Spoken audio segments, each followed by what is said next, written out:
క్రీస్తునందు ప్రియమైనటువంటి వారులారా, మన ప్రభు అయిన యేసు క్రీస్తు వారి యొక్క పరిశుద్ధమైన నమ్మకమైన నామమున మీకు అందరికీ నా హృదయపూర్వక వందనాలు తెలియపరుస్తూ ఉన్నాను. అనేక దినాల నుంచి మనము ప్రకటన గ్రంథం గురించి ధ్యానం చేస్తూ ఉన్నాం. ఈ దినమున కూడా ఈ ప్రకటన గ్రంథములోని ఒక సత్యాన్ని మనము తెలుసుకోబోతూ ఉన్నాం. దయచేసి నా కొరకు ఎంతమంది ప్రార్థన చేస్తున్నారో మీ హస్తాలు పైకెత్తి చూపించరా? చాలా సంతోషం. మీ ప్రార్థనే నన్ను ఇక్కడ దాకా నడిపిస్తూ ఉందని నేను నమ్ముతూ ఉన్నాను. మిగతా వారు కూడా దయచేసి నా కొరకు, నా కుటుంబం కొరకు ప్రార్థించాల్సిందిగా ప్రభు పేరట తెలియపరుస్తూ ఉన్నాను. ఈ సమయంలో ప్రియమైన వారులారా, అనేకమైన మర్మాలు పరిశుద్ధాత్మ దేవుడు మనతో మాట్లాడుతూ ఉన్నాడు. ఆ మర్మాలను గ్రహించే జ్ఞానము కూడా మనకు కావాలి.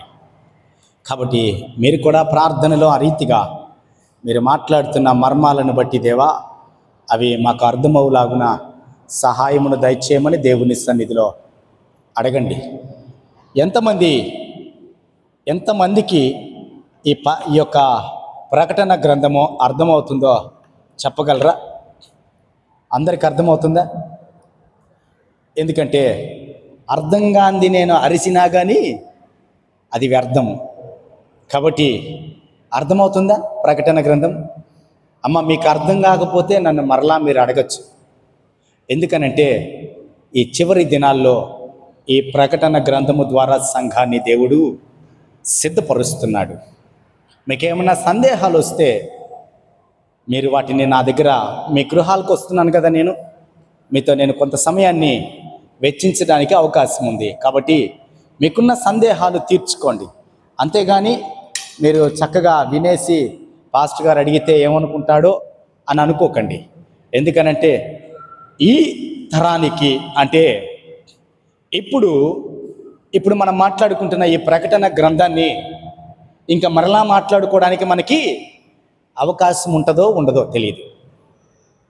కాబట్టి ఈ ప్రకటన గ్రంథము ఒకేసారి మనము మాట్లాడుకుంటూ ఉన్నాం. ఎన్ని సమస్యలు వచ్చినా, ఎన్ని ఆటంకాలు వచ్చినా మనము ముందుకు వెళుతూనే ఉన్నాం. కాబట్టి నా కొరకు, నా కుటుంబం కొరకు మీరు దయచేసి ప్రార్థన చేయండి. నా ప్రయాణం కొరకు కూడా మీరు ప్రార్థన చేయండి. ఈరోజు నాకు చాలా సంతోషంగా ఉంది. ఎందుకు చెప్పండి? మంచి డ్రెస్ వేసుకున్నాననే చెప్పండి. చాలా రోజుల తర్వాత మిమ్మల్ని ఓడించాను. నేను మీ అందరికంటే ముందు వచ్చాను. నాకు చాలా సంతోషం ఉంది. దేవునికి స్తుతి చెప్పా. ఒక 4 కుటుంబాలను ఓడించలేకపోతున్నాను నేను ఈ మధ్యకాలంలో. కాబట్టి వాళ్ళని ఓడించడానికి దేవుడు కృప చూపించాడు. అందుకు నేను ముందుగా వచ్చి ఫస్ట్ బెంచ్లో కూర్చున్నాను. లాస్ట్ వచ్చినాడు ఎక్కడ కూర్చోవాలి? లాస్టే కదా. నేను కూడా అలాగే కూర్చునేవాడిని. అలా కూర్చొని ప్రార్థన చేసుకొని వచ్చేవాడిని. అయితే ఈరోజు ప్రభు కృపను బట్టి నేను ముందుగా రావడం జరిగింది. దేవాతి దేవునికి వందనాలు తెలియపరుస్తూ ఉన్నాను. కాబట్టి ప్రియమైన వారులారా, దయచేసి గమనించండి. నేను సామాన్యంగా రాను కదా. 45 నిమిషాలు ప్రయాణం చేస్తే కానీ నేను రాలేను. అయినా కానీ ప్రయాణం చేసి మిమ్మల్ని ఓడించాలని ఒకే ఒక సంకల్పంతో ముందుకు వచ్చాను. అంటే దాని అర్థమైంది, మనము అనుకుంటే ఏదైనా కానీ సాధించడానికి దేవుడు తన కృపను చూపిస్తాడు. ఈ మధ్య కాలంలో కొన్ని కుటుంబాలను దర్శించాం. ఇళ్ళకి వచ్చిన తర్వాత, ఏంటమ్మా మీకు ప్రాబ్లం, ఎందుకు 9:30కి రాలేకపోతున్నారు అంటే చాలామంది చక్కగా వివరించారు. మాకు ఒకప్పుడు సంఘాలు సరిగ్గా లేవయ్య గారు, ఇప్పుడైతే సంఘం ఉంది కాబట్టి మేము త్వరగా రావడానికి ప్రయత్నం చేస్తాం అన్నారు. కానీ వారు మాట నిలబెట్టుకోవట్లా. వాళ్ళు ఎవరో కూడా వాళ్ళకి తెలుసు. నేను చెప్పనవసరం లేదు. ప్రత్యేకంగా 9:30కి ఆరాధన అని చెప్తున్నాను. 9:30కి ఈరోజు మన లావణ్య, బ్లెస్సీ ఇద్దరు కలిసి వచ్చారు. సహోదరుడు సురేష్ కుటుంబము ఇక్కడ ఉంది. కాబట్టి వారు ప్రార్థనలో ఉన్నారు. సహోదరుడు ఏదో పని చేస్తూ ఉన్నాడు, సర్వీస్ చేస్తూ ఉన్నాడు ఆరాధన కొరకు. అయితే ప్రియమైన వారులారా, మీరందరూ కూడా అలా ఉండాలని నేను ఆశపడుతూ ఉన్నాను. దేవుని కృపను బట్టి వర్తమానంలోకి మనం వెళదాం. కరెక్ట్గా ఈరోజు సమయానికి ముగించాలని నేను ఆశపడుతూ ఉన్నాను. ఒకవేళ పరిశుద్ధ ఆత్మదేవుడు ఇంకా మర్మాలు బయలుపరుస్తూ ఉంటే వాటిని విందాం, ఆలకిద్దాం. దయచేసి ఒకేసారి మనం మాట్లాడుకుంటున్నాం కాబట్టి ఇందులో మీకు ఏదైనా సందేహాలు ఉంటే నన్ను అడగండి, నేను తెలియపరుస్తాను. దాదాపుగా ఈరోజు చాలా మర్మాలు పరిశుద్ధాత్మ దేవుడు మనతో మాట్లాడబోతూ ఉన్నాడు. ఆ మర్మాలన్నీ కూడా దయచేసి నోట్ చేసుకోండి. మీరు మరలా ఒకవేళ మీకు దొరకచ్చు, దొరకకపోవచ్చు ఎక్కడైనా కానీ.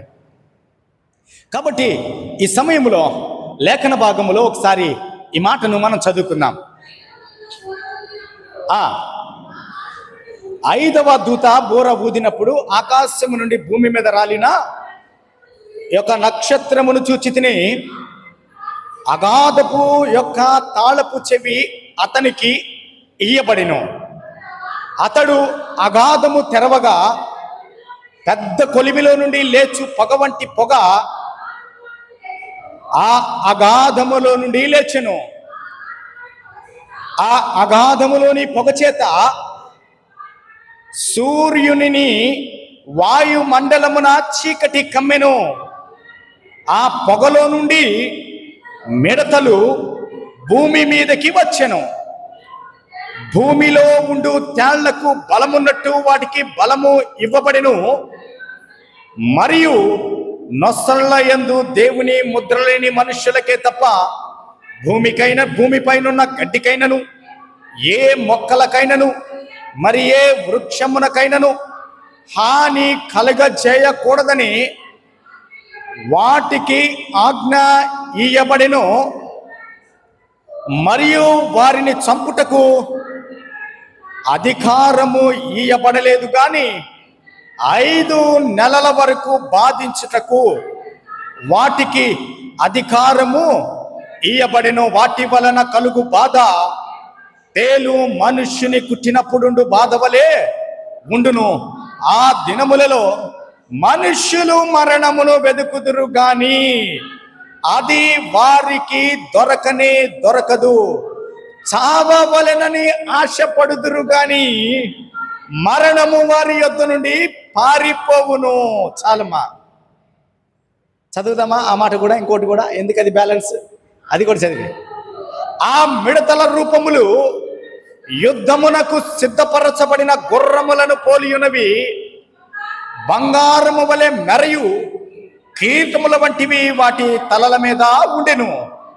వాటి ముఖములు మనుష్య ముఖముల వంటివి. చాలు,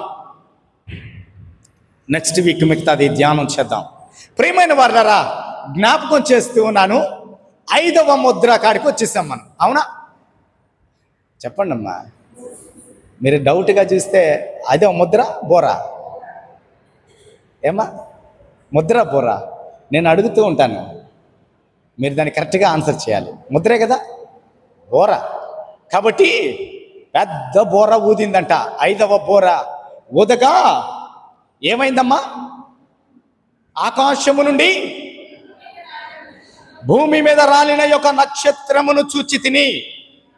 ప్రతి లైను ఈరోజు మనము ధ్యానం చేయబోతున్నాం. వాస్తవంగా ఇది బైబుల్ స్టడీలో ధ్యానం చేయాలి, కానీ సంఘములో మనము ధ్యానం చేస్తున్నాం. బైబుల్ స్టడీకి మీరందరూ రారు. ఎందుకు రారో నాకు తెలియదు, కానీ మీరందరూ కూడా ఎంత చెప్పినా ఆదివారం రావడమే గొప్ప. మళ్ళీ బైబుల్ స్టడీకి ఏం సార్ పాస్టర్ గారు అంటారా? పర్లేదు, అది మీ విజ్ఞతకే నేను వదిలేస్తూ ఉన్నాను. 16 మందో 17 మందో కుటుంబాలు నిన్న బైబుల్ స్టడీలో జాయిన్ అయ్యారు. 16 కుటుంబాలు. నేను దేవునికి స్తుతి చెప్తున్నాను. 13 దాటేవి కావు, కానీ 16 దాకా వచ్చారు. నా ప్రార్థన, నా ప్రయాస ఫలిస్తుందేమో అని ఆశపడుతున్నాను. అది ఇంకా ఎంతకెళ్ళాలి మనం? మన సంఘములో ప్రతి వ్యక్తి కూడా జాయిన్ అయ్యే విధంగా వెళ్ళాలి. కాబట్టి దేవుడు మనకు ఒక ఆశను కల్పించాడు. ఈ సమయంలో చాలా క్లుప్తంగా శ్రేష్టమైన సందేశాన్ని పరిశుద్ధాత్మ దేవుడు ఈ దినమున మనతో మాట్లాడబోతూ ఉన్నాడు. ఆకాశము నుండి రాలిన యొక్క నక్షత్రాన్ని చూశాను. అంతలోనే యోహాను ఏమని మాట్లాడుతూ ఉన్నాడంటే, అతనికి అగాధము యొక్క తాళపు చెవి ఇవ్వబడెను. నక్షత్రము రాలడము చూశాడు. ఇప్పుడు ఆ నక్షత్రాన్ని వెంటనే మరి యొక్క వచనములోనే ఏమంటున్నాడు ఆయన? అతనికి అగాధము యొక్క తాళపు చెవి ఇవ్వబడెను. ప్రియమైన వారులారా, జ్ఞాపకం చేస్తూ ఉన్నాను, ఈ సమయంలో అగాధము గురించి ఆ తాళం ఏంటో గురించి, అసలు ఆ నక్షత్రము గురించి ఈరోజు మనము ధ్యానం చేసుకోబోతున్నాం. సమయం ఉంటే అగాధములోంచి ఏం బయటకు వచ్చాయో వాటి గురించి కూడా మనము ధ్యానం చేసుకోబోతున్నాం. జ్ఞాపకం చేస్తున్నాను, ఈ సమయంలో 2 చిన్న విషయాలు మీకు నేను తెలియపరచాలనుకుంటున్నాను. దయచేసి మీరు నోట్ చేసుకునే పని అయితే నోట్ చేసుకోండి. ఏంటి అనంటే, ఎన్ని లోకాలు ఉన్నాయి బైబిల్ గ్రంథములో? ఎన్ని లోకాలు ఉన్నాయి? ఎన్ని లోకాలు ఉన్నాయి?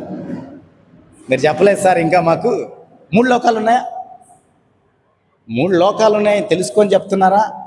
3, 4, 5 చెప్తే ఏదో ఒకటి కరెక్ట్ అవుతుందిలే, దాన్ని ఫిక్స్ చేసేస్తాం మనము అని అనుకుంటారా? 3 లోకాలు ఉన్నాయా? చెప్పండి అమ్మా. లోకాలు అయ్యా తెలియదు కదా. 3 లోకాలు ఉన్నాయా? చెప్పండి అమ్మా. అయితే అమ్మా ఆ లోకాలు చెప్పండి. Very good. 3 లోకాలు ఉన్నాయి. ఏంటి ఆ లోకాలు? ఫస్ట్ పరలోకము, రెండవది భూలోకము, మూడవది పాతాళ లోకము. కాబట్టి ఇప్పుడు పాతాళము అంటే ఏంటో కూడా నేను చెప్తాను మీకు. భూమి అంటే మీకేందో తెలిసిపోయింది కదా, పరలోకం అంటే ఏంటో తెలిసిపోయింది కదా. కాబట్టి ఇప్పుడు పాతాళం గురించి చాలా తెలుసుకోవాల్సిన విషయాలు ఈ దినమున మీకు నేను తెలియపరుస్తూ ఉన్నాను. అది తెలుసుకున్న తర్వాత మనము వాక్యములోకి వెళదాం. ఇప్పుడు ఆకాశముల నుంచి ఒక నక్షత్రం రాలింది. ఆ నక్షత్రాన్ని చూసిన యోహాను గారు ఏమంటున్నారంటే, అతనికి అగాధము యొక్క తాళపు చెవి ఇవ్వబడింది అని అంటూ ఉన్నారు. ఇప్పుడు నక్షత్రము వ్యక్తి అయింది. ఆ వ్యక్తి ఎవరో కూడా మనము చూడబోతూ ఉన్నాం. అయితే ప్రియమైన వారలారా, ఈ పాతాళము అనేది ఏంటి అనంటే మృతుల లోకము అని బైబిల్ పండితులు సంబోధిస్తూ ఉన్నారు. పాతాళములో 3 పార్ట్స్ ఉంటాయి. దయచేసి క్రైస్తవులుగా తెలుసుకోవాల్సిన విషయాలు. పాతాళములో 3 స్పాట్లు ఉంటాయి. 3 స్పాట్లు ఏంటంటే, మొదటిది ఆ స్పాట్ ఏంటంటే, పాతాళములో ఏంటి, ఆ 3 యేసుక్రీస్తు ప్రభు వారు చాలా స్పష్టంగా ఆ లూకా సువార్తలో వాటి గురించి తెలియపరుస్తాడు. నేను మీకు రెఫరెన్స్ మరలా ఇస్తాను. అయితే మొదటిది ఏంటంటే, ఇక్కడ పాతాళములో శ్రమ లేదా యాతన పడే స్థలం అనేది ఒకటి ఉంటుంది. ఏంటి? యాతన స్థలము ఒకటి ఉంటుంది. ఇంకొక స్థలం ఏంటంటే పరదైసు అనేటువంటిది, అనగా నెమ్మది పొందేటువంటి స్థలము. గుర్తుపెట్టుకోండి, యాతనా స్థలము, నెమ్మది పొందే స్థలము, ఇది పరదైసు. కాబట్టి ఇప్పుడు మధ్యలో ఒకటి ఉంది. ఏంటది? అగాధము. ఇప్పుడు నెమ్మది పొందే స్థలము, యాతన పొందే స్థలానికి మధ్యలో ఒక అగాధం ఉంది. ఇప్పుడు ఆ అగాధానికి దేవుడు అనుమతి ఇచ్చాడు. ఆ అగాధము తెరవడానికి దేవుడు ఒక వ్యక్తికి అవకాశం ఇచ్చాడు. ఆ వ్యక్తిని చూద్దాం. ఆ అగాధం గురించి కూడా ఈ దినమున మనం చూడబోతున్నాం. అయితే మీలో ఒక సందేహం రావచ్చు, చనిపోయిన మనుషులందరూ కూడా ఎక్కడ ఉంటున్నారు? చనిపోయిన వారందరూ కూడా ఎక్కడ ఉంటున్నారు? చాలా మంది ఏమంటారు, అన్యులు తీసుకున్నా కానీ క్రైస్తవుల్లో కూడా కొంతమందిని తీసుకున్నప్పుడు కూడా ఏమని మాట్లాడతారంటే, చచ్చినోడు తక్కిడో బిక్కిడో ఎవడికి తెలుసు, వాడు ఎక్కడికి పోతున్నాడో మనకేం తెలుసు అని అంటాం. పరిశుద్ధ గ్రంథము చాలా స్పష్టంగా తెలిసింది, వ్రాయించింది, అది మీకు నేర్పిస్తూ ఉంది. ఏంటి అనంటే, పాతాళం ఉంది, నెమ్మది పొందే స్థలం ఉంది, యాతన పడే స్థలం ఉంది, అగాధం ఉంది. ఈ 3 వేరు. కాబట్టి ఈ దినమున చనిపోయినటువంటి ప్రతి వ్యక్తి ఎక్కడికి వెళ్ళబోతున్నాడంటే యాతనా స్థలానికి వెళ్ళబోతున్నాడు. అర్థమైందా? వైకుంఠ యాత్ర ఏంటి? యాత్రా స్థలానికి వెళ్తాడు. అయితే ఈ లోకంలో పరిశుద్ధంగా జీవించిన వారు, సంఘములో విశ్వాసాన్ని కాపాడుకున్న వారు మరణిస్తారు కదా. హతసాక్షులైతేనేమి, ప్రవక్తలైతేనేమి, మంచి రాజులైతేనేమి, మంచి సంఘ విశ్వాసులైతేనేమి, దీర్ఘదర్శులైతేనేమి, ప్రవచనావరము కలిగిన వారైతేనేమి, టోటల్గా తీసుకుంటే దేవునికి ఇష్టంగా జీవించిన వారు ఎక్కడుంటారు? ఇప్పుడు పరదైసులో ఉంటారు. అంటే దాని అర్థం ఏంటంటే, ఒక విశ్వాసి చనిపోతే ఆ విశ్వాసి ఎక్కడికి వెళ్తాడు? నెమ్మది పొందే స్థలానికి వెళ్తాడు. అవునా? అర్థం చేసుకోండి. ఇప్పుడు అప్పుడే నరకం లేదు మనకి. మీరు నరకం గురించి కన్ఫ్యూజ్ అవ్వకండి. అందుకే చెప్తున్నాను, చనిపోయే ప్రతి వ్యక్తి, దేవుని ఎరగని వ్యక్తి నెమ్మది లేని ప్రాంతానికి వెళ్తాడు. దేవుని విశ్వాసి పరదైసుకు వెళ్తాడు. ఇప్పుడు మధ్యలో అగాధం ఉంది. అందుకే లూకాసు వార్తలో ఒక మాట వ్రాయబడి ఉన్నది. లూకాసు వార్త మీరు ఇంటికి వెళ్ళి మీకు తెలిసిన విషయమే అది. లూకాసు వార్త మనము ధ్యానం చేసినప్పుడు లూకాసు వార్త 8వ అధ్యాయం అనుకుంటా, లేదా 16వ అధ్యాయము 19 నుంచి 31 వరకు ఇంటికి వెళ్ళి మీరు చూడండి ఆ మాటని. లూకాసు వార్తలో 16వ అధ్యాయము 19 నుంచి 31 వరకు అక్కడ మీకు మూడు అరలు కనబడతాయి. భూమి క్రింద పాతాళ లోకంలో ఏమున్నాయో కనబడతాయి. అక్కడ ధనవంతుడు చనిపోయాడు. ఎక్కడికి వెళ్ళాడమ్మా? పాతిపెట్టబడ్డాడు. ఆయన ఎక్కడికి వెళ్ళాడు? నరకములో యాతన పడుచు. ఇప్పుడు లాజర్ని అడిగాడు. లాజరు కూడా ధనవంతుడికి తెలుసు, దేవుని ప్రకారంగా జీవించాడు, దేవునికి ఇష్టడుగా జీవించాడు. ఇప్పుడు ధనవంతుడు యాతన పడుతూ లాజర్ని అడిగాడు. ఎవరిని అడిగాడు? లాజర్ని పంపించమని అబ్రహాముని అడిగాడు. అంటే ఇప్పుడు పరదేశులో ఎవరున్నారు? పరదేశులో ఎవరున్నారు? అబ్రహాము ఉన్నాడు. విశ్వాసులకు తండ్రి ఆయనే, పరిశుద్ధులకు యేసుక్రీస్తు దేవుడు. కాబట్టి ఇప్పుడు విశ్వాసులు, పరిశుద్ధులు, నిరీక్షణ కలిగిన వారు, రక్షణ పొందిన వారు, వారి విశ్వాసాన్ని కాపాడుకున్న ప్రతి ఒక్కళ్ళు ఎక్కడుంటారండి? అబ్రహాముతో పాటు పరదేశులో ఉంటారు. ఇప్పుడు ఏమని చెప్తున్నాడంటే, తండ్రి ఆ మాట ఒక్కటే చదవగలరమ్మా తీస్తే? ఆ ఆ ఆ ఆ నేను యాతన పడుచున్నాను. అందుకు అబ్రహాము ఏమని ప్రత్యుత్తరం ఇస్తున్నాడు చూడండి.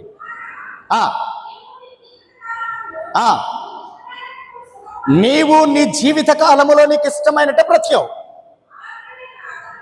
లాజరు ఎలా బ్రతికాడు?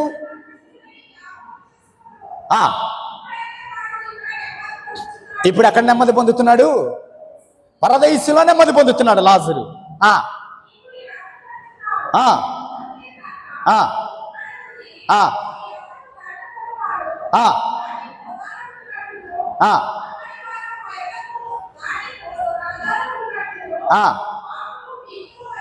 ఏముంది?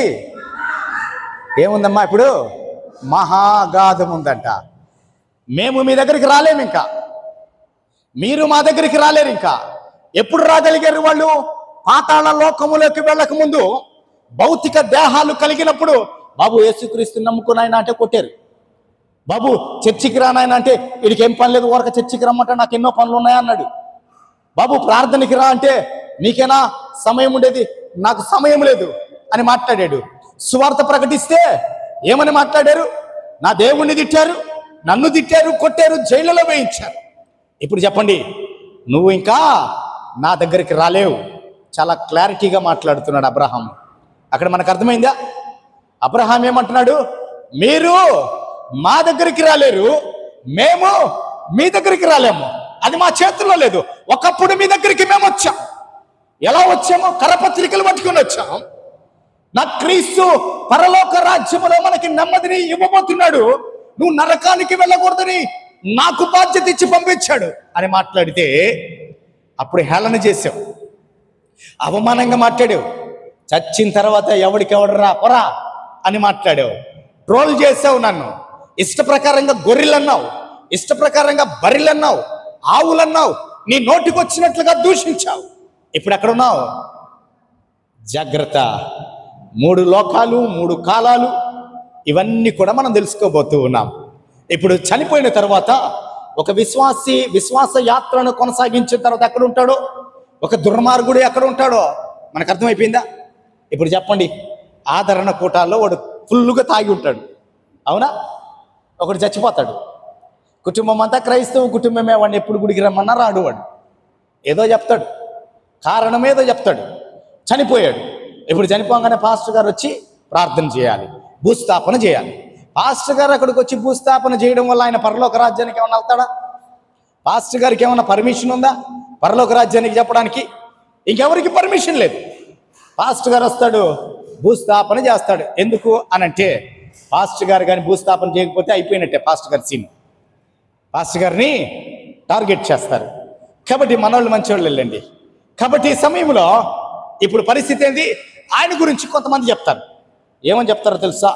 అన్నగారు ఇలాంటి కార్యాలు చేశాడు, అన్నగారు ఈ భూమి మీద బతికినప్పుడు అబ్బో చర్చి అంటే అబద్ధాలు చెప్తుంటాడు ఒక్కొక్కడు నిలబడి. ఒళ్ళు మండిపోతూ ఉంటుంది నాకు. ఏంటి ఒళ్ళు మండిపోతూ ఉంటుంది. గుడికి రాడు, విశ్వాసం లేదు, భక్తి లేదు, భయము లేదు, వాక్యం ఎప్పుడు చదివి ఉండడు. అదేమంటే ఏదో చెప్తాడు. ఆ పాస్టర్ గారు పోయిన తర్వాత వస్తానంటాడు కొంతమంది. ఆ పాస్టర్ గారు నచ్చలా నాకు, పోయిన తర్వాత వస్తా, ఈ కమిటీ పోయిన తర్వాత ఇంకో కమిటీ వస్తే అప్పుడు వస్తా చర్చికి.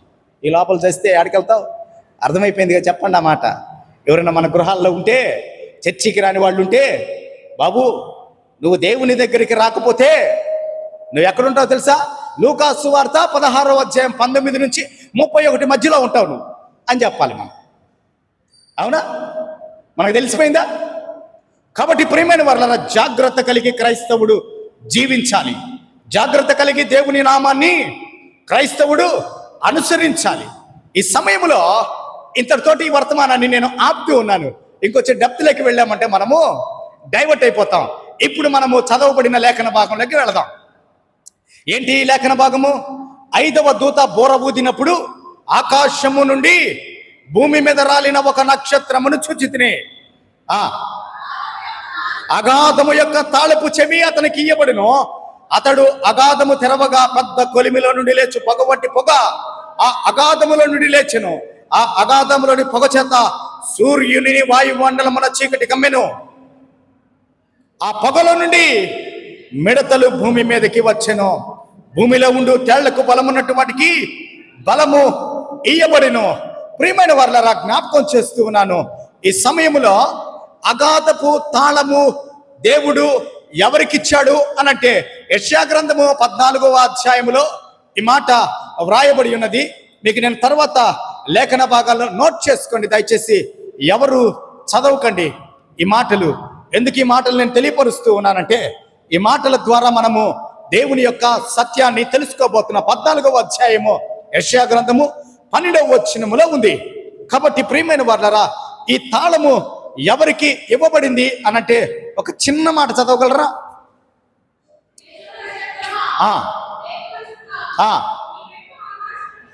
చాలమ్మా, నీవెట్లు ఆకాశము నుండి పడితివి. జ్ఞాపకం చేస్తూ ఉన్నాను, యెషయా గ్రంథము 14వ అధ్యాయము 12వ వచనములో ఎవరిది? కరెక్ట్గా చెప్పాలి మీరు. ఇప్పుడు సాతానుడు, వీడెవడు? రాలి భూమి మీద వేగముగా పడిపోగానే దేవుడు అధికారం ఇచ్చాడంట వీడికి. అధికారం ఇగానే ఆ అధికారాన్ని పొందుకొని తాళపు చెవిని తీసుకొని ఇప్పుడు వీడు ఎక్కడికి వెళ్ళిపోయాడు? భూమి మీద నుంచి భూమి లోపలికి వెళ్ళిపోయాడు. వీడు భూమి లోపలికి వెళ్ళిపోయి నరకాన్ని టచ్ చేయడానికి వీడికి ఛాన్స్ లేదు, పరదేశుని టచ్ చేయడానికి ఛాన్స్ లేదు. మధ్యలో ఒక అగాధం ఉంది. ఆ అగాధపు తాళపు చెవి అంట. ఆ చెవి ఎవరి దగ్గర ఉంది? ఆల్రెడీ అగాధానికి తాళం వేయబడిందంట. ప్రియమైన వారలారా, అర్థం చేసుకోవాలి మనము. ఇప్పుడు తాళపు చెవి అపవాది చేతికి వచ్చింది అనంటే, సైతాను చేతికి వచ్చిందంటే అంతకుముందు దానికి ఎవరో తాళం వేసి ఉండాలి కదా. ఆ తాళం వేసిన వ్యక్తే అనుమతిని ఇచ్చాడు కదా. ఇప్పుడు వెళ్ళి తీయమన్నాడు. ఎందుకు తీయమన్నాడో తెలుసా? ఎందుకు తీయమన్నాడు? అక్కడ ఏమున్నాయి చూడబోతూ ఉన్నాం.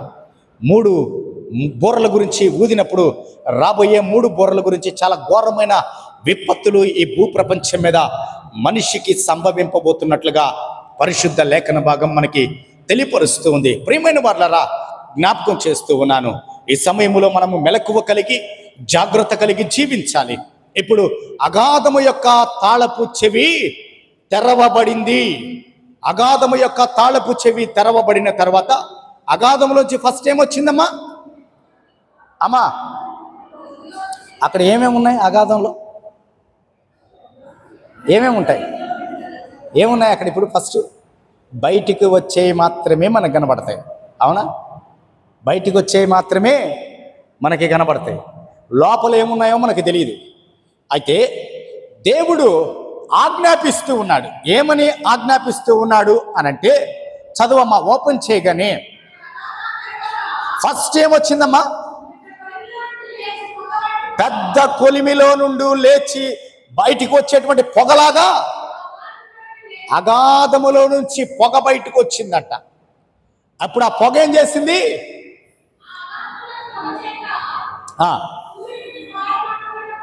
సూర్యుని వాయుమండలమున చీకటి కమ్మిందంట. ఇప్పుడు సూర్యుడు చీకటి అయిపోయాడంట. సూర్యుని కప్పేసిందంట. ఫస్ట్ మానవునికి వెలిగిచ్చినటువంటి సూర్యుని కమ్మేసిందంట. జ్ఞాపకం చేసుకోవాలి. ఫస్ట్ అగాధము ఓపెన్ చేయగానే ఎంతో కాలము నుంచి ఈ భూమి పుట్టిన కాడి నుంచి అగాధము ఆ రీతిగా తాళం వేయబడిందని మనకు అర్థమవుతుంది. కాబట్టి లేకపోతే అగాధములోంచి వచ్చి మానవుని పాడు చేసేయో, ప్రకృతిని సృష్టిని పాడు చేసేయో మనకు తెలియదు. కాబట్టి ఇప్పుడు దేవుడు ఆజ్ఞాపిస్తూ ఉన్నాడు. ఏమని దేవుడు ఆజ్ఞాపిస్తూ ఉన్నాడంటే, ఇప్పుడు అగాధము యొక్క తాళపు చెవిని ఇచ్చి ఓపెన్ చేయమన్నాడు. అదే ఇక్కడ మాట్లాడుతూ ఉన్నాడు. ఎవరు వచ్చారు ఇక్కడికి? వేగమే వెలుగుతూత వేషము వేసుకున్నటువంటి వాడు నేరుగా వచ్చి తాళం తీసుకొని రాలి భూమి మీదకి వచ్చాడు. భూమి లోపలికి వెళ్ళాడు. అగాధము యొక్క తాళపు చెవిని తీశాడు. తీగానే వెంటనే పెద్ద కొలిమిలో నుంచి లేచినటువంటి పొగవలే పొగ భూమి మీదకి వచ్చింది. అది సూర్యుని వాయుమండలమున చీకటి కమ్మింది. ఇప్పుడు మనిషి ఎలాంటి స్థితిలోకి వెళ్ళిపోయాడంటే, మొదటిగా మనము మాట్లాడుకున్నటువంటి 4 బూరల్లో ప్రకృతి మీద దేవుడు తన కోపాన్ని చూపించాడు. ప్రకృతి మీద చూపించాడు ఆ కోపాన్ని. ఇప్పుడు డైరెక్ట్గా మనిషిని అటాక్ చేయబోతూ ఉన్నాడు. కాబట్టి జ్ఞాపకం చేస్తున్నాను ప్రియమైన వారలారా, ఈ సమయంలో ఎందుకు ఇది దేవుడు జ్ఞాపకం చేస్తున్నాడంటే, దీనికి ముందు కూడా 8వ అధ్యాయంలో మనము చూసినట్లయితే 13వ వచనంలో చూద్దాము. ఎవరమ్మా? ఆకాశ మధ్యమున అంటే మధ్యాకాశములో ఒక పక్షిరాజు ఎగురుచు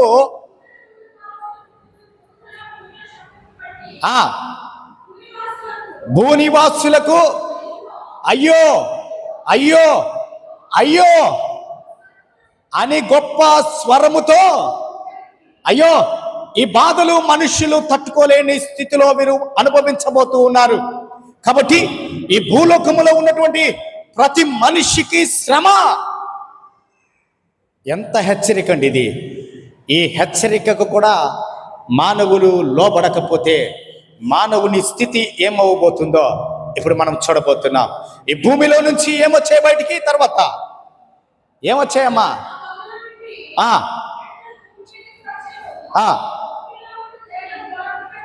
ఇప్పుడు మిడతలు బయటకు వచ్చాయండి భూమిలో నుంచి. మిడతలు బయటకు వస్తే మాకేం భయం అంటారా? మిడతలు బయటకు వస్తే మాకేంటి అని అనుకుంటున్నారా? ఇప్పుడు ఈ మిడతలకి ఒక ప్రత్యేకత ఉందంట. ఈ మిడతల్ని దేవుడు అగాధములో ఎందుకు పెట్టాడంటే, ఈ బయటకు వస్తే మనిషి పరిస్థితి ఎలా ఉంటుందో, ఎలా ఉండబోతుందో మనం చూడబోతున్నాం. కాబట్టి మామూలు మిడతలు మన చెట్ల మీద చూస్తాం కదా, వీలైతే వాటిని పట్టుకుంటాం, ఆడుకుంటూ ఉంటాం కదా, మన పిల్లలకి చూపిస్తాం కదా, అవి ఎగిరిపోతాయి ఆ యొక్క మిడతలు. అయితే ఈ భూమి మీదకి ఇప్పుడు అక్కడి నుంచి వస్తున్నాయంట మిడతలు. ఈ మధ్య కాలంలో ఏదో కంట్రీ నుంచి గుజరాత్ వైపు మిడతలు కొల్లలుగా వచ్చేసినట్లుగా ఒక సంవత్సరం క్రితము బాగా వీడియోలు వైరల్ అయ్యాయి. యూట్యూబ్లో చూసాం కదా. ఆ ప్రకటన గ్రంథములోని 9వ అధ్యాయములో ఉన్నటువంటి మిడతలు అజ్ఞానుల్లాగా మాట్లాడకూడదు. క్రైస్తవులు జాగ్రత్త కలిగి ఉండాలి. ఏంటి? మనం అజ్ఞానంతో మాట్లాడకూడదు. జరుగుతున్న సంభవాలు, జరుగుతున్న పరిస్థితులు పరిశుద్ధ గ్రంథానికి లింక్ చేసుకోవాలి, మనం చదవాలి. అంతేగాని పరిశుద్ధ గ్రంథములో దేవుడు బోర్రలు ఊదాడంటే ఆకాశంలో బోర్రలు అని చెప్పని నా మధ్య ప్రచారం చేశారు. ఎవరికి వినబడతాయి ఆ బోర్రలు? ఎవరికి వినబడతాయి మా బోర్రలు? పరిశుద్ధులకి వినబడతాయి. అందరికి వినబడతాయా?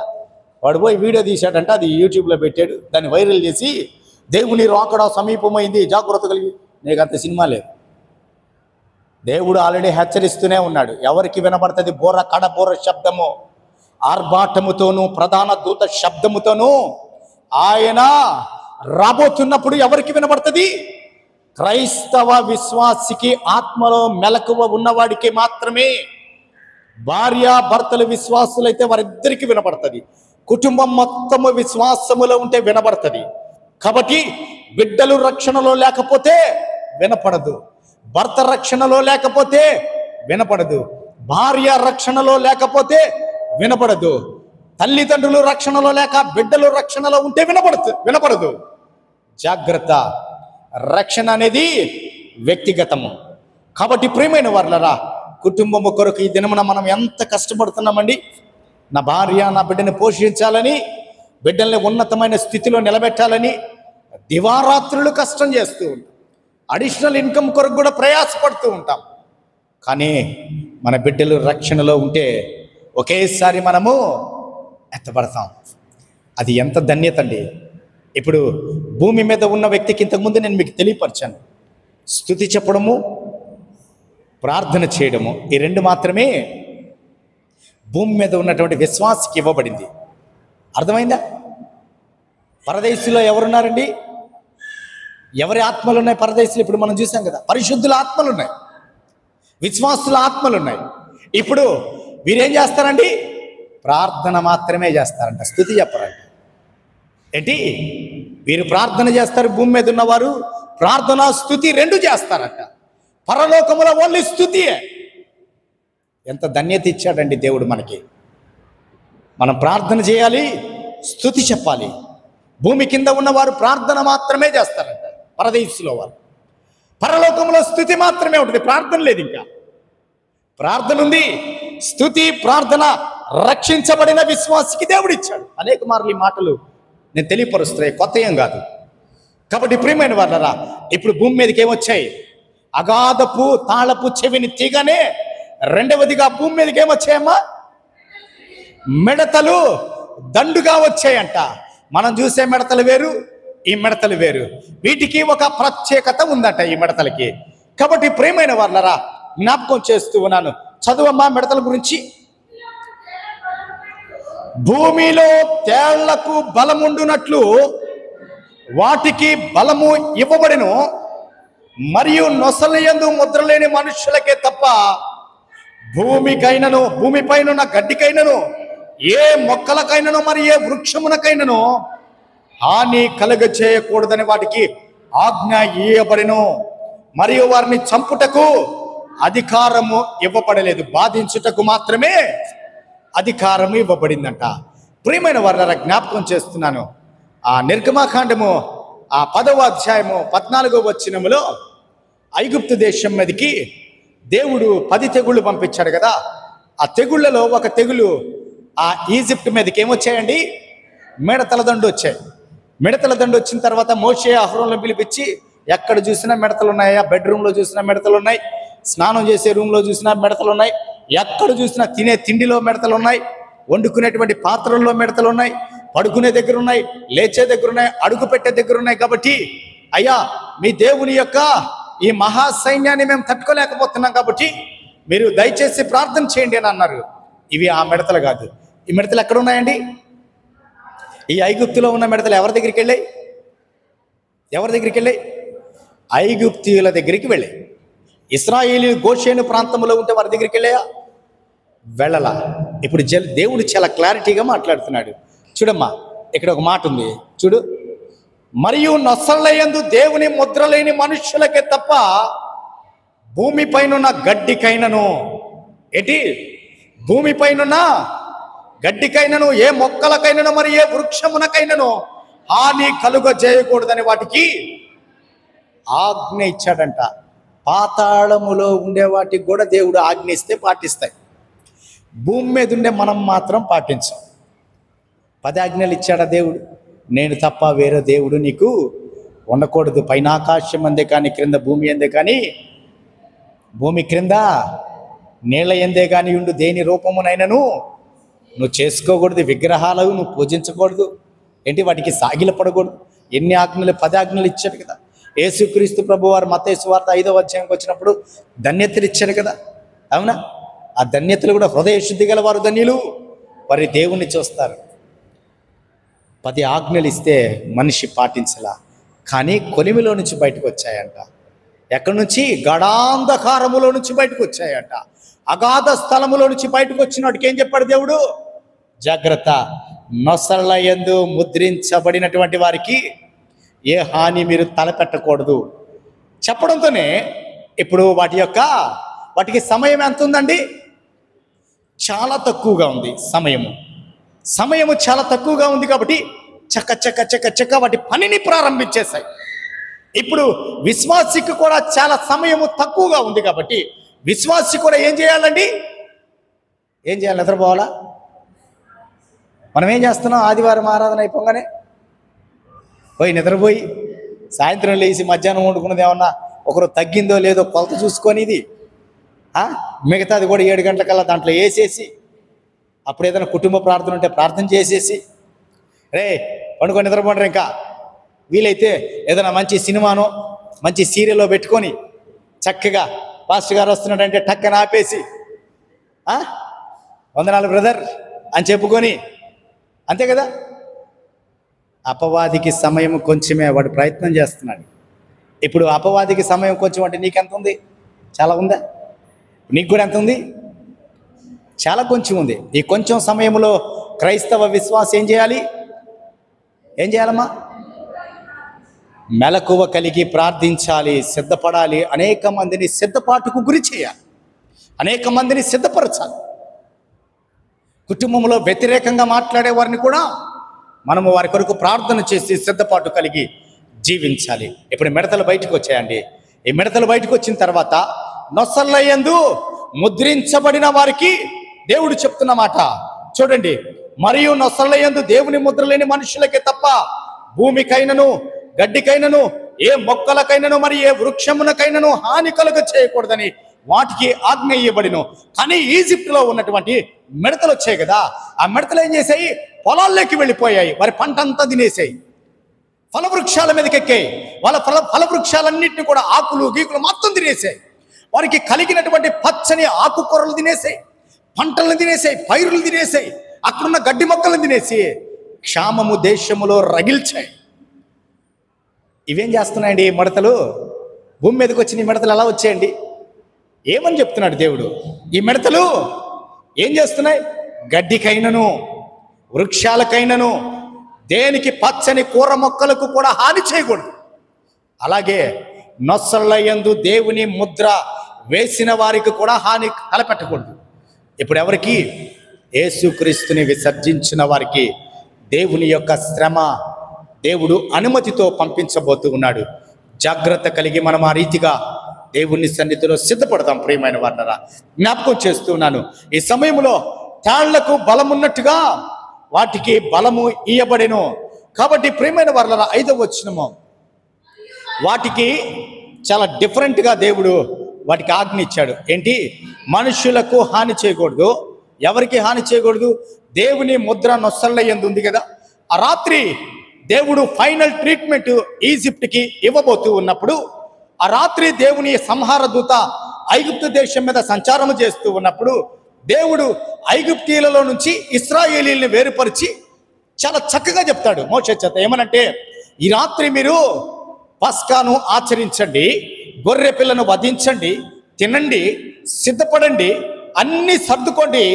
వధించబడిన గొర్రె రక్తాన్ని తీసి వారి కిటికీలకి తలుపులకి ఆ నిలువుగా అడ్డగా, అనగా యేసుక్రీస్తు ప్రభువారు ఎలా సిలువను ఆయన మోసాడో, ఆ సిలువ మీద ఎలా మరణించాడో, ఆ వధించబడిన క్రీస్తుకి సాదృశ్యంగా దేవుడు చాలా స్పష్టంగా చెప్పాడు. ఆ ముద్రను ఆ గృహాల మీద ఉంచమన్నాడు. ఇప్పుడు ఆ ముద్ర ఉంటే గృహాలు ఏమైపోయాయి? విడిచిపెట్టబడ్డాయి. కాబట్టి ఆ రాత్రి దేవుని దూత, సంహార దూత దాటిపోయింది. ఇప్పుడు దేవుడు సేమ్ మిడతలకు కూడా అదే చెప్తున్నాడు. ముద్రించిన నొసళ్ళయందు దేవుని ముద్ర కలిగిన వారిని విడిచిపెట్టాలి. ఆకుకూరలు, గడ్డి మొక్కలు, తినుబండారాలు, ఫలవృక్షాలను తాకకూడదు. కాబట్టి ఇప్పుడు మనుష్యులను బాధించుటకు వాటికి ఆజ్ఞ ఇచ్చాడు. ఎలా బాధిస్తాయంటే, తేళ్లకు బలమున్నట్టుగా వాటికి కొండేలు ఉంటాయంట. ప్రియమైన వారు జ్ఞాపకం చేస్తున్నాను, వీరు చాలా విచిత్రంగా ఉన్నారంట ఈ మిడతలు. ఏంటి? ఈ మిడతలు విచిత్రంగా ఉంటాయంట. చదువుదామా? 6వ వచనము. ఆ దినములలో 7వ వచనాన్ని చదువమ్మా. ఆ మిడతల రూపములు యుద్ధమునకు సిద్ధపరచబడిన గుర్రములను పోలినవయ్యున్నవి, బంగారము వలె మెరయు కిరీటముల వంటివి వాటి తలల మీద ఉండెను. వాటి ముఖములు మనుష్యుల ముఖముల వంటివి. చాలమ్మా. ఇప్పుడు 3 ఉన్నాయి వాటికి. ఏమున్నాయి వాటికి? 3. ఆ గుర్రాలకి ఏమున్నాయమ్మా? యుద్ధానికి, ఆ మిడతలకి యుద్ధానికి బయలుదేరే గుర్రాల్లాగా ఉన్నాయంట. దాని అర్థం ఏంటో తెలుసా? మీకు ఈ 3 విషయాల గురించి నేను చాలా క్లుప్తంగా మీకు వివరిస్తాను. వాటి రూపములు గుర్రములను పోలి ఉన్నవి. గుర్రములను పోలి ఉన్నవంటే వేగాన్ని సూచిస్తూ ఉంది. ఏంటి? గుర్రములు వేగానికి సూచన.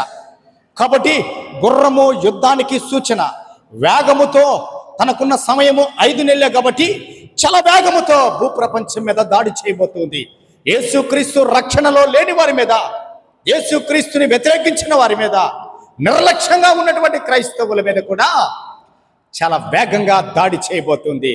రెండవ పాయింట్ మనము చూసినట్లయితే, వాటి తలలపైన బంగారము వలె మెరయు కిరీటములు ఉన్నాయంట. ఈ కిరీటములు దేనికి ఆ సూచన అంటే, వాటికి అధికారం ఇవ్వబడిందట. అధికారానికి సూచన అంటే ఇక వాళ్ళని ఆపేవాళ్ళు ఎవరు లేరు. వాటి మీద దాడి చేయడానికి ఎవరికి అధికారం లేదు. నువ్వు ఎటువంటి వెపన్స్ పెట్టుకొని దాడి చేయాలన్నా కానీ ఏమీ ఉండదు వాటి మీద.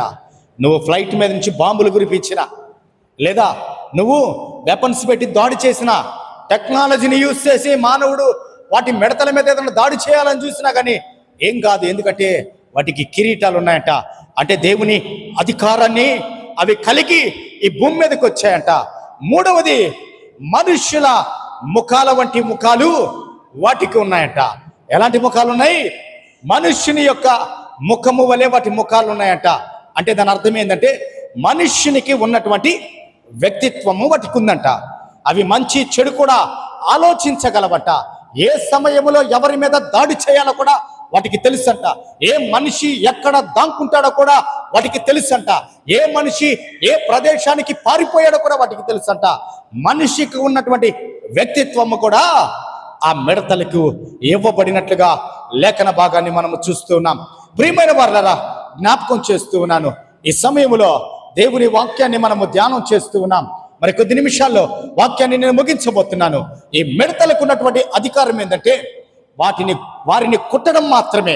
ఏంటి వీటికి ఇచ్చిన అధికారము? కుట్టడము మాత్రమే. అంటే కాటు వేస్తాయి. కాటు వేస్తే ఏమైంది? కాటు వేస్తే చచ్చిపోతారా? ఇప్పుడు బాధ కలిగింది అని అంటే ఒక వ్యక్తి ఎక్కడికి వెళ్తున్నాడండి?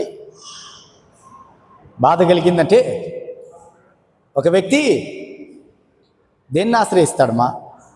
బాగా వేదన కలిగింది, బాగా ఇబ్బంది కలిగింది, ఎవరిని మనకెవరు కూడా సపోర్ట్ లేరు ఏ విషయంలో కూడా. నేను ఒంటరి వాడిని అని ఫీల్ అవుతూ ఉంటారు కదా. అప్పుడు దేన్ని ఆశ్రయిస్తాం? మనం మరణాన్ని ఆశ్రయిస్తాం. ఒక లెక్కల ప్రకారంగా భారతదేశంలో ఆత్మహత్యలు చేసుకుంటున్న వారు బెంగళూరులోనే భారతదేశం మొత్తంలో ఎక్కువ మంది అంట. ప్రతిరోజు ఒక 3 చేసుకుంటున్నారంట ఆత్మహత్యలు బెంగళూరు. ఇప్పుడు ఇంతకుముందు బెంగళూరు అంటే ఒక పేరు ఉండేది. ఏంటి అని అంటే, గ్రీన్ సిటీ, ఎలక్ట్రానిక్ సిటీ, అంతేనా? ఇలాంటి పేర్లు ఉన్నాయి, మనకి జనరల్ నాలెడ్జ్లో తగులుతాయి. గ్రీన్ సిటీ బెంగళూరు అంటే, కర్ణాటక అంటే. అయితే ఇప్పుడు బెంగళూరుకి వచ్చిన పేరేంటో తెలుసా? ఆత్మహత్యల సిటీ అంట. ఒక ఆత్మహత్య చేసుకోవాలి ఒక వ్యక్తి అంటే 1000 మంది స్ట్రెస్లోకి వెళ్ళాలి. 1000 మందిలో 300 మంది బాగా డీప్ స్ట్రెస్లోకి వెళ్తారంట. ఆ 300 మందిలో 30 మంది ప్రయత్నం చేస్తారంట. ఆ 30 మందిలో 3 స్పెషల్గా తనువు చాలిస్తారంట. ఇది ఒక లెక్క, సర్వే. ప్రియమైన వారలారా, జ్ఞాపకం చేస్తూ ఉన్నాను, ఇప్పుడు తేళ్లకు బలం ఉన్నట్లుగా మిడతలకు బలం ఇచ్చాడు దేవుడు. ఏమని బలం ఇచ్చాడు? మనుషులను ముద్రించిన వారిని తాకకూడదు. ఫస్ట్ దేవుడు పెట్టిన కండిషన్, ఆజ్ఞ ఏంటి? నా నామము నిమిత్తము నిలబడిన వారికి ముద్ర వేశాను, ఈ ముద్రించబడిన వారిని నువ్వు తాకకూడదు. రెండవది ఏంటంటే, ఇప్పుడు నువ్వు బాధించబడడానికి, అంటే ఈ భూప్రపంచం మీద నన్ను విసర్జించిన వారికి శ్రమల పాలు చేయడానికి మాత్రమే నీకు అధికారం ఉంది. చంపబడడానికి అధికారం లేదు. నువ్వు చంపకూడదు. ఇప్పుడు ఈ తేళ్లకు బలం ఉన్నట్టుగా ఈ మిడతలకి తోకలు ఉంటాయి కాబట్టి కాటు వేసాయి. కాటు వేస్తే ఏమైపోయింది? మంట, ఒకటే వేదన. ఏంటి? మంట, ఒకటే వేదన. కాబట్టి ప్రియమైన వారలారా, జ్ఞాపకం చేస్తున్నాను, ఈ మంట దెబ్బకి మానవుడు ఏ స్థితికి వెళ్ళిపోతాడంటే, ఈ తేలు కుట్టిన తర్వాత ఉన్న నొప్పి కంటే కూడా ఇది 10 రెట్ల లేదా 100 రెట్ల 1000 రెట్ల నొప్పికి మనిషి ఏం చేస్తాడంటే ఈ బాధను తట్టుకోలేక ప్రతిరోజు కొడుతుంది అనుకో తేలొచ్చి. ఏంటి పరిస్థితి? ఆ తేలొచ్చి ప్రతిరోజు కొడుతుంది. ప్రతిరోజు ఈ భూనివాసుల మీద దాడి చేస్తూనే ఉంటుంది. ఎందుకంటే వాడికి 5 నెలలు మాత్రమే సమయం ఇచ్చాడు. 5 నెలల్లో ఎన్ని కోట్ల మంది మీద దాడి చేయాలి? 5 నెలల్లో ఎంతమందిని బాధ పెట్టాలి? ఎందుకు అనంటే దేవుడిచ్చిన ఆజ్ఞకు తిరిగి సమాధానం చెప్పాలి. ఎస్ అయ్యా, మీరు 5 నెలలు ఆజ్ఞాపించారు, ప్రతి ఒక్కరిని కుట్టా, నేను ప్రతి ఒక్కరిని హింసించా. దేవుడు మానవునికి ఆజ్ఞాపిస్తే మానవుడు ఆజ్ఞని ధిక్కరించాడు. కానీ ప్రకృతి కానీ దేవుడు పంపిన ఏది కూడా ఆజ్ఞను మీరినట్లుగా ఈ గ్రంథములో ఎక్కడా వ్రాయబడలా. మనిషే నీతి తప్పాడు, మనిషే దేవుని ఆజ్ఞను ప్రక్కన పెట్టేశాడు. కానీ దేవుడు ఈ ప్రపంచంలో గాలిని వీచమంటే వీస్తుంది, వాతావరణాన్ని మారమంటే మారుతుంది, ఉదయాన్నే రమ్మంటే సూర్య కిరణాలు భూమి మీదకి వస్తున్నాయి, సాయంత్రం అయిన తర్వాత వెళ్ళిపోమంటే వెళ్ళిపోయాయి, సూర్య చంద్ర నక్షత్రాలు వచ్చాయి, ఋతువులు కాలాలు అన్ని దేవుడు వాటి కాలానుగుణంగా వెళ్ళిపోతూ ఉన్నాయి, దేవుని ఆజ్ఞను పాటిస్తూ ఉన్నాయి. కాబట్టి ఇప్పుడు అపవాదికి కూడా దేవుడు ఆజ్ఞాపించాడు. ఏమని? ఆకాశము నుంచి వాడు ఏం చేశాడు? నక్షత్రం వలె రాలి దూసుకొని వచ్చి భూమి మీద పడ్డాడు. దేని ద్వారా పడ్డాడు? తాళపు చెవిని తీసుకొని నేరుగా దూసుకొని వచ్చాడు. అపవాది కూడా దేవుని మాట వింటాడు. వినని వాడెవడు? మనిషి. ఎవరండి? ఇప్పుడు ఆలోచిద్దామా? నేనే అని చెప్పాలి, మనిషి అని చెప్పాకండి. అక్కడ కూడా తప్పించుకోవడానికి ట్రై చేస్తారు. మీరు సామాన్యమైన వాళ్ళు కాదు, మనిషి అంట. మనిషి. మా పాప అంటుంటుంది, బన్ను పాప, ఇక్కడ ఒక మనిషి ఉన్నారని నీకు తెలీదా అంటది. ఆమె కూడా ఒక మనిషి అంట. అటు నుంచి దాటుకొని ఏదైనా తగిలి వెళ్తే, నానా ఇక్కడ ఒక మనిషి ఉన్నారని నీకు తెలీదా? ఆమె మనిషి. మీరు కూడా అలాగే తప్పించుకుంటున్నారు. చెప్పాలి, ఇప్పుడు దేవుని ఆజ్ఞను ఎవరు మీరారు? మనిషి మీరాడు. దేవుని ఆజ్ఞకు లోబడని వాడెవడు? చూడుము, నా అరచేతుల్లో నేను చెక్కుకున్నాను, నా ఆత్మ నీలో ఉంచాను, నా పరిశుద్ధత నీకు ఇచ్చాను, చూడు నాలాగే నేను చేసుకున్నాను. ఇప్పుడు ఆ మిడతల్ని కోపం వచ్చినప్పుడు ఏం చేస్తాం? కొంతమందిని, నేను ఒక ఆమెను చూశాను, కోపం వచ్చినప్పుడు ఆమె మాట్లాడిన మాట ఏంటంటే, పిల్లోని రే మిడత మొహవాడా అనింది. ఆమె ఏమనింది? రే మిడత మొహవాడా అని మాట్లాడింది. అంటే మన కోపం వచ్చినప్పుడు మిడతల్ని, కుక్కల్ని, పందుల్ని, గాడిదల్ని కూడా యూజ్ చేసుకుంటాం. కానీ వాటికి కూడా దేవుడు నోరిచ్చి బుద్ధి చెప్పేటట్టుగా చేశాడు. కాబట్టి ప్రియమైన వారులారా, ఇప్పుడు ఎవరండి మారింది? ఆజ్ఞను అతిక్రమించింది ఎవరు?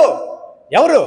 మళ్ళీ మనిషి అంటారేంది? ఇప్పుడన్నా చెప్తారేమో అనుకుంటే, నేనే అని చెప్పాలి. నేనేనయ్యా ఇప్పుడు దాకా లోపడట్ల 9:30 కూడా రావట్లేదు. వాక్యం ప్రక్కన పెట్టండి, చదవడం, గంట సేపు ప్రార్థన ప్రక్కన పెట్టండి, దేవుని సన్నిధికి రావడమే నేను. అది ఎవరి ఆజ్ఞ? ఒక సమయాన్ని ఎవరు పెట్టారు? పాస్టర్ గారు పెట్టారా? అందరం కలిసి 9:30కి ఆరాధిద్దామని మనం అందరం పెట్టుకున్నాం, అంతేనా? తెల్లవారుజామున ఆరాధన 5:30 అని పెట్టారా పాస్టర్ గారు? ఏమన్నా పాస్టర్ గారు రాత్రి అంతా నైట్ డ్యూటీ చేసాం, 12 దాకా ఉన్నాం, రాలేకపోయామని చెప్పుకోవడానికి బాగుంటుంది. అది ఎన్ని గంటలకండి? చక్కగా 8కి లేచినా కానీ 9కి లేచిన అరగంట ఉంటుంది. బ్రష్ చేసుకొని స్నానం చేసి తింటే తింటాం, లేకపోతే ప్రభు నీ కొందనాలు, ఈరోజు ఉపవాసం ఉంటా, మధ్యాహ్నం వచ్చి వండుకున్నదంతా తింటా అని చెప్పుకొని వచ్చేయచ్చు. అయితే మనం ఏం చేస్తున్నాం? దేనికి ప్రయారిటీ ఇస్తున్నాం? ఆజ్ఞను అతిక్రమిస్తున్నామనే విషయాన్ని గుర్తుపెట్టుకోవాలి. మనిషి దేవుని స్వరూపము, పోలిక. మనిషిలో జీవించేది ఎవరు? దేవుని ఆత్మ. ఇప్పుడు మనిషి ఏమైపోయాడు? దేవుని యొక్క ఆజ్ఞను ప్రక్కన పెడితే, ఆఫ్టర్ ఆల్ పాతాళ లోకంలో ఎన్నో సంవత్సరాలు, కోట్ల సంవత్సరాల నుంచి బంధించబడిన వాటిని దేవుడు ఆజ్ఞాపిస్తే భూమి మీదకి వచ్చాయి. 5 నెలలు మాత్రమే మీకు పర్మిషన్. ఓకే, చాలు ప్రభు, చుట్టేస్తాం భూమి మొత్తాన్ని. వచ్చేసారు వాళ్ళు. వాళ్ళకి సమయము చాలా తక్కువగా ఉంది. వడివడిగా వేగంగా పరిగెత్తుతున్నారట, అధికారాన్ని చేతబట్టుకున్నారట, మనిషిలాగా ఆలోచిస్తూ ఉన్నారట. అయితే దేవుడి వరకు ఒక మాట చెప్పాడంట, మీరు కూర్చున్నప్పుడు ఏ మనిషి చనిపోకూడదు, 5 నెలల తర్వాత మిమ్మల్ని పంపించేయాలి. మీరు ఎక్కడికి వెళ్ళిపోవాలి? మళ్ళీ వెళ్ళిపోవాలి, మీ పని అయిపోయింది, అగాధంలోకి వెళ్ళిపోవాలి, మళ్ళీ తాళం పడిపోతుంది. ఇప్పుడు మనం ఆలోచిస్తే అగాధంలో ఇంకా ఏమున్నాయో మనకు తెలియదు, సస్తాం దెబ్బతోటి గుండాకి. అది తెలుసుకున్నామంటే అగాధపు తాళపు చెవి దేవుని చేతిలో ఉంది కదా. ఇప్పుడు దేవుడు పర్మిషన్ ఇచ్చి ఒకదాన్ని పిలిచాడు బయటికి. ఇది భూమి మీద ఏం జరిగించబోతుంది? విలయ తాండవము జరిగించబోతుంది. ఎంత విలయ తాండవం జరిగించబోతుందంటే 5 నెలల వరకు మనిషిని నువ్వు చికెన్కి వెళ్ళినా కొడుతుంది, అక్కడ మటన్కి వెళ్ళినా కొడుతుంది నిన్ను. అక్కడ ఉదయాన్నే నిద్ర లేచినా లేవకపోయినా రెడీగా వచ్చి కొడుతుంది. పొద్దున్నే లేయంగానే దర్శనం చేసుకుంటుంది నీకు. అబ్బా ఈరోజు కూడా నాకు ఒక షాట్ ఉంది అయ్యా అని పరిగెత్తుకుంటే దాముకోవడానికి లేదు, సరిగా నిద్రపోవడానికి లేదు, వండుకున్నది తినడానికి సమయం లేదు, పారిపోతాడు. ఆ దినమున దేవుడు మరణానికి కూడా ఒక మాట చెప్పాడు, ఆజ్ఞాపించాడు, మరణమో రా వచ్చేయి, ఇక్కడికి వచ్చేయి, ఎందుకంటే నేను నిన్ను మింగేశాను, నిన్ను జయించాను కాబట్టి నువ్వు నా మాట వినాలి. మరణము నా ప్రక్కన నిలబడు, అంతే, నువ్వు భూమి మీద ఉండకూడదు. మరణం 5 నెలలు వాడు పనిష్మెంట్ వాడికి. ఇప్పుడు మనిషి ఏం చేస్తాడు, పోయి ట్రైన్ కింద దూకేస్తాడు, వెళ్ళిపోయి తట్టుకోలేని బాధ. ఇప్పుడు వారం నుంచి 5 నెలల వరకు అంట ఈ పరిస్థితి. వారం నుంచి రోజు నా వీపంతా విమానం మొత్తం మోగిపోతా ఉంది. అది కుడితే తల్లకు కూడా నాకు విపరీతమైన నొప్పి. ఆ బాధ భరించలేక మనుషులంట, నేను చెప్పే మాట కాదండి, పరిశుద్ధ గ్రంథంలో రాయబడింది, మరణాన్ని వెతకడానికి ప్రయత్నం చేస్తారంట. ఇప్పుడు మరణం ఏమైపోద్ది, సముద్రంలో దూకుతాం. ఏమైపోయింది, చాలామంది నదుల్లో దూకుతారు కదా, ట్రాక్ మీదకి వెళ్ళిపోతారు కదా, ఏమైపోయింది, మన మీద నుంచి ట్రైన్ వెళ్ళిపోద్ది, చక్కగా లేచి మళ్ళీ ప్యాంటు షర్టు జరుపుకొని మళ్ళీ ఇంటికి వచ్చేస్తాం. మరణం ఏమైపోయింది, ఇప్పుడు పారిపోయింది. శ్రమ ఏమైపోయింది, నీకు దూరం అయిపోయింది. ప్రియమైన వారులారా, జ్ఞాపకం చేస్తున్నాను, దేవుడు అనుమతి ఇచ్చిందే, ఆజ్ఞాపించిందే ఈ భూమి మీద జరగబోతుంది. అయితే మీరందరూ కూడా అనుకుంటారు, ఇప్పుడు మా పరిస్థితి ఏంటి సార్, ఏం సార్ ఇలా చెప్తున్నారు, మా పరిస్థితి ఏంటి సార్ అని అంటే, మనం ఎక్కడ ఉంటామో తెలుసా? అప్పుడు ఎక్కడుంటాం మనం? ఎక్కడుంటామా? ఎక్కడ? పాతాళంలో ఉంటామా, అగాధంలో ఉంటామా, పరదేశంలో ఉంటామా? అప్పటి వరకు మనము సజీవులముగా ఉంటే దేవుని యొక్క పరలోకములో మనం ఉంటాం, సంఘం. అది ఆ నిరీక్షణ. భయం మీకు కాదు, మీరు భయపడాల్సిన అవసరం లేదు. కొంతమంది మానేయపోకండి చర్చి, పాస్టర్ గారు చర్చికి పోతే ఓ అని భయపడతా ఉన్నాడు, తేళ్ళు కొడతాయి, పాములు కొడతాయి, మిమ్మల్ని జర్రీలు కొడతాయి, పాస్టర్ గారు భయపెడుతున్నాడు అని చెప్పని పారిపోబాకండి. ఉన్న సత్యాన్ని తెలుసుకో, జాగ్రత్త. ఒకవేళ మరలా వచ్చేవాడు బోధిస్తాడో బోధించాడో, అప్పటి వరకు మనం బ్రతికుంటామో ఉండమో మనకు తెలియదు. కాబట్టి జాగ్రత్త కలిగి, సమయం ఉండగానే, జ్ఞానం ఉండగానే, మన కళ్ళు సరిగా కనిపిస్తూ ఉండగానే, మన ఆలోచన సరిగా పనిచేస్తూ ఉండగానే, మన బాడీ సరిగా సహకరిస్తూ ఉండగానే సిద్ధపడాలి మనము.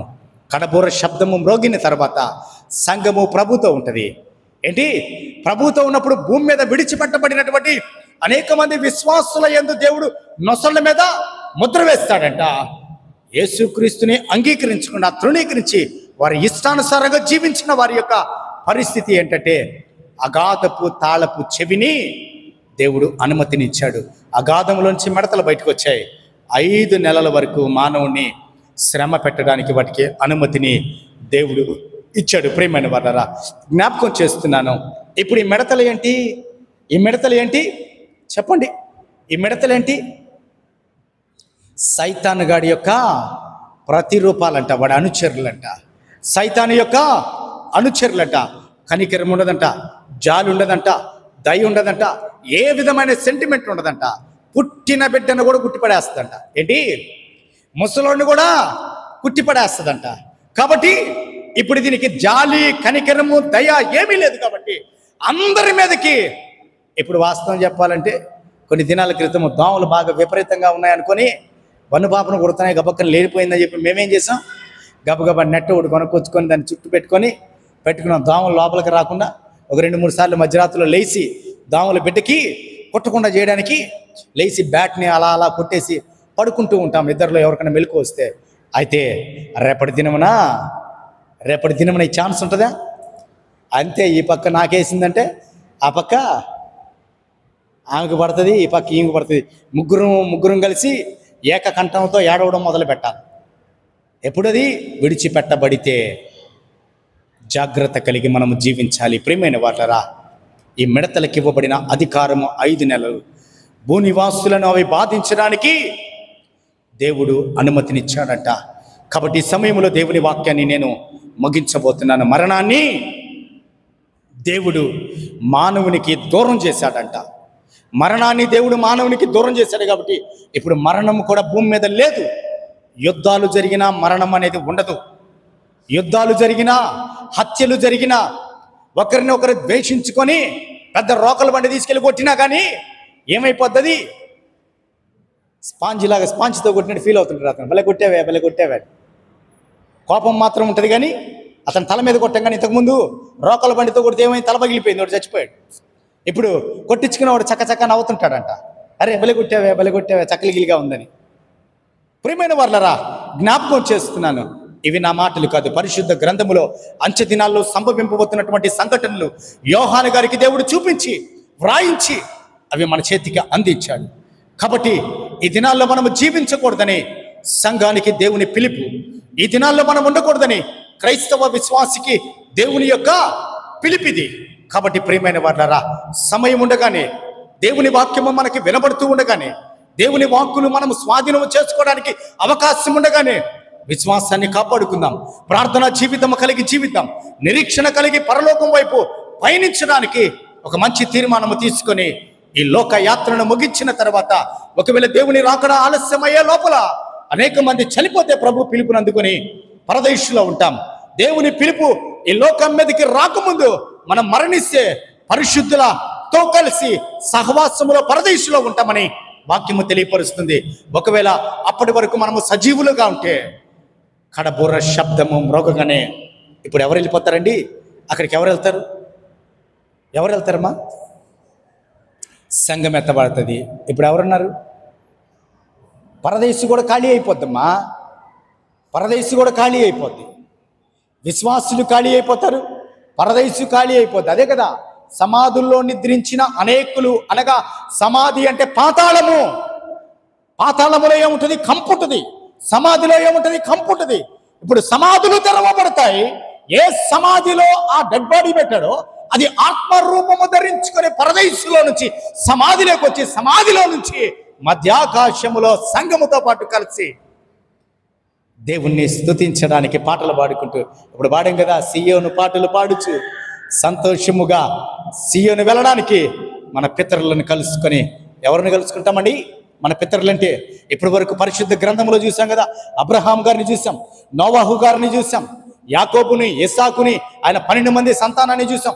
పాపానికి దూరంగా ఉన్న యోసేపును చూసాం. దేవునికి ఇష్టంగా మార్చబడిన, దేవుని హృదయానుసారులుగా ఉన్న దావీదుని చూస్తాం. ఆ దినాల్లో సమూయేలుని చూస్తాం, ఏలియా గారిని చూస్తాం, ఎలీషా గారిని చూస్తాం, ఇర్మియా గారిని చూస్తాం, హబక్కుని చూస్తాం, మలాకిని చూస్తాం, పౌలు గారిని చూస్తాం, 12 మంది శిష్యులను చూస్తాం, తిమోతిని చూస్తాం, ఒనేసిమును చూస్తాం, ఫిలోమోను చూస్తాం, తీతుకును చూస్తాం. ఇప్పుడు మనకి గ్రంథాన్ని అందించినటువంటి యోహాన్ని ముఖాముఖిగా మనం చూస్తాం. పరలోకములో, ఈ భూమి మీద జరుగుతూ ఉన్న శ్రమల కాలములో పరలోకంలో ఏం జరుగుతుందండి? ఏమైతే మధ్యాకాశంలో ఏం జరగబోతుంది? ఎంజాయ్ చేస్తాం మనం. ఇప్పుడు ఎంజాయ్ చేస్తే అప్పుడు ఆ ఎంజాయ్మెంట్ ఉండదు. ఇప్పుడు చర్చిని వదిలిపెట్టి ఎంజాయ్ చేస్తే, వాక్యాన్ని విడిచిపెట్టి ఎంజాయ్ చేస్తే ఆ ఎంజాయ్మెంట్లోకి మనం వెళ్ళలేము. కాబట్టి ప్రియమైన వారలారా, పరిశుద్ధ ఆత్మదేవుడు ఇతను మనతో మాట్లాడుతున్నాడు. రక్షించబడిన విశ్వాసికి ఇది కాదు, కానీ విడిచిపెట్టబడినటువంటి వ్యక్తికి మాత్రమే ఈ మిడతల యొక్క దండు వారి మీద దాడి చేయబోతుందంట. దేవుని యొక్క కృపా కనికరము మానవుని మీద ఎంత ఉందంటే, దేవుడు మరణానికి అనుమతి ఇవ్వలేదంట. ఏంటి? దేవుడు మరణానికి అనుమతి ఇవ్వలేదంట. ఎందుకో తెలుసా? ఒకవేళ వాడిలో ఏదైనా పశ్చాత్తాపం వస్తుందేమోనని దేవుడు ఈ 5 నెలలు బాధించబడిన తర్వాత ప్రభువా అని ఒకవేళ అంటే రాయబడలేదు, ఆ మాట రాయబడలేదు. కానీ ఒకవేళ నేను అనుకుంటున్నాను, ఈ 5 నెలలు వాడు బాధించబడిన తర్వాత, అయ్యా నేను విడిచిపెట్టేశానయ్యా, నీ కొరకు నేను భరిస్తానయ్యా అంటే, ఒకవేళ మరలా దేవుడు కృప కలిగిన వాడు కదా, దేవుడు కనికరము కలిగిన వాడు కదా, ఒకవేళ మరలా వెయ్యిలో వాడికి కూడా ముద్ర వెయ్యి తెలుసుకున్నాడు ఇప్పుడు నన్ను అంటాడేమో, నాకు తెలియదు ఆ విషయం. ఆ పరిస్థితి మనకు ఉండకూడదు, మన కుటుంబాలకి, మన సంఘానికి ఉండకూడదని పరిశుద్ధాత్మదేవుడి దినమున మనతో మాట్లాడుతూ ఉన్నాడు. అగాధపు తాళపు చెవిని ఆ సాతానుడు అందుకున్న వెంటనే అగాధములో నుంచి అనేకమైనటువంటి మిడతల దండు బయటకు వచ్చిందంట. దేవుడు ముద్రించిన వారిని తప్ప ఈ భూమికి కానీ ప్రకృతికి కానీ ఎవరికి కూడా హాని చేయకూడదని దేవుని ఆజ్ఞ పొందుకుంది. దేవుని ఆజ్ఞను మనం శిరసా వహిస్తున్నామా? ఒకసారి మనల్ని మనం పరిశీలన చేసుకున్నాం. ఆయన ఆజ్ఞను ఒకవేళ మనం తృణీకరిస్తే, త్రోసివేస్తుంటే, ఇప్పటి వరకు దేవుని సన్నిధిలో పశ్చాత్తాపడదాం. ఆ దినాల్లో నేను, నా కుటుంబము, నా సంఘము ఉండకూడదు ప్రభా అని దేవుని సన్నిధిలో మొరపెడదాం. వాక్యాన్ని ముగించుకుందాం, ప్రార్థన చేద్దాం. సంఘములతో ఆత్మ చెప్పుచున్నమాట చెవి గలవాడు వినుగాక. ప్రార్థన చేసుకుందాం. మా ప్రియుడ వందనాలు, స్తోత్రము నాయన. ఈ దినమున మాతో మీరు మాట్లాడారయ్యా. అందరిని బట్టి మీకు వందనాలు, స్తుతులు చెల్లిస్తున్నాం ప్రభా. పరలోకము దాని ద్వారము దేవా నాయన ఎలా ఉంటుందో క్రైస్తవ విశ్వాసికి మీరు చూపించారు. నరకము దాని ద్వారమును కూడా మీరు మాకు పరిచయం చేస్తున్నారయ్యా. నీకు వందనాలు, స్తోత్రము నాయన. స్తోత్రము దేవా. ఆ శ్రమల దినాల్లో సంఘము ఉండకుండా ఎత్తపడుతుందని మీ వాక్యము సెలవిస్తుంది. విశ్వాసి భూమి మీద ఉండడని మీ వాక్యము చాలా కరాఖండిగా స్పష్టంగా మాట్లాడుతుంది ప్రభా. అవునయ్యా, ఆ దినాల్లో సంఘముతో పాటు మేము కూడా ఎత్తపడాలి దేవా. ఈ శ్రమలు ఈ భూనివాసులకు దేవా, అందుకే మీరు ముందుగా వ్రాయించి ఇచ్చారయ్యా. పక్షిరాజు మధ్య ఆకాశములో నుంచి అయ్యో అయ్యో అయ్యో ఈ భూనివాసులకు శ్రమ, ఈ భూనివాసులు ఈ శ్రమను తట్టుకోలేకపోతారు అని నాయన మీరు హెచ్చరించబోతున్నారు దేవా. అయ్యా నీ కొందనాలు, స్తోత్రము చెల్లిస్తున్నాం. అవును ప్రభా, ఈ దినమున ఈ వర్తమానము ద్వారా ఒకవేళ ఇంకా మాలో సిద్ధపాటు లేకపోతే ఈ దినమే సిద్ధపాటు కలిగి మీ పరలోక రాజ్యము కొరకు నిరీక్షణ, విశ్వాసం, రక్షణ కలిగి మీ సన్నిధిలో జీవించడానికి కృప చూపించమని మీ ప్రియకుమారుడైన యేసుక్రీస్తు వారి పేరిట మమ్మల్ని మీ చేతులకి సమర్పించి అడిగి పెడుకుంటున్నాను తండ్రి. ఆమేన్. దయచేసి బల కొరకు సిద్ధపడిన వారు రొట్టె ద్రాక్ష రసము మీ దగ్గరికి తేబడుతూ ఉండగా